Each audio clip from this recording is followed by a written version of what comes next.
Hello guys, আজকে আমি তোমাদেরকে এমন একটি সুন্দর ভিডিও দেখাবো যা তোমরা কখনো দেখোনি। বন্ধুরা দেখো, আমি আমার বাপের জন্মও এত বড় ঘুড়ি কখনো দেখিনি। দেখো ঘুড়িটা কত সুন্দর, কি সুন্দর করে মানুষ এই ঘুড়িটাকে ওড়াচ্ছে। বন্ধুরা তোমরা এমনভাবে কোনোদিন আর চেষ্টা করবে না। তখন দেখো মানুষ কীভাবে উড়ে বেড়াচ্ছে আকাশে, আর এত বড় ঘুড়ি আমি আমার বাপের জন্য দেখিনি। বন্ধুরা তোমরা এই ভিডিওটা দেখার জন্য তোমাকে অনুরোধ রইল। বন্ধুরা একটা কথা কি, আমরা যখন ছোট ছিলাম তখন এই সমস্ত ছোট ছোট ঘুড়ি আমরা বানিয়ে উড়ানোর চেষ্টা করতাম, কিন্তু এখন আর সময় নেই, অনেক বড় হয়ে গেছি আমরা, আর সেই সময় এখন আর ফিরেও পাবো না। আসলে মন যখন ভাবাক্রান্ত থাকে তখন তোমরা ছোট ছোট ঘুড়ি উড়িয়ে নিতে পারো, তোমাদের মন এমনিতেই ভালো হয়ে যাবে। আর দেখো আকাশটাও খুব সুন্দর মেঘাচ্ছন্ন হয়ে আছে। বন্ধুরা এই ভিডিওটা দেখে তোমরা শেয়ার এবং কমেন্ট করো। দেখো কত বড় ঘুড়ি, কি সুন্দর এই ঘুড়িটা দেখো আকাশে উড়ছে।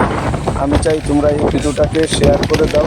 বন্ধুরা আমার চ্যানেলটাকে একটু সাবস্ক্রাইব করে দাও। দেখো খুব সুন্দর করে কত মানুষ এই ঘুড়িটার আনন্দ নিচ্ছে, আনন্দ উপভোগ করছে। কত সুন্দর মনে হচ্ছে যেন আকাশে ওড়ার জন্য চেষ্টা করছে। আকাশটাও খুব সুন্দর প্রাকৃতিক দৃশ্যে ভরা।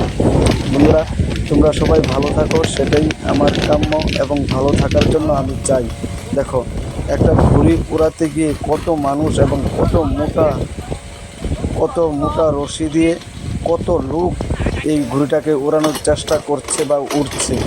দেখো বন্ধুরা, তাই আমি চাই তোমরা চেষ্টা করবে না, কিন্তু ছোটো ছোটো ঘুরিয়ে নিজেদেরকে মজা বা আনন্দ উপভোগ করতে পারো। একটা সময় আমরা যখন স্কুল থেকে এসে এবং ঘুড়ি বানানোর চেষ্টা করতাম, কিন্তু এখন আর সেই আগের দিন নেই এবং নেওয়ার মতন কোনো পরিস্থিতিও নেই।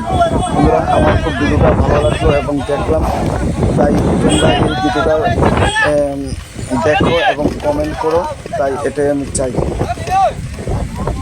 যদি ভালো লাগে ভিডিওটা শেয়ার করে দিও, সবাইকে দেখার একটা সুযোগ করে দিও।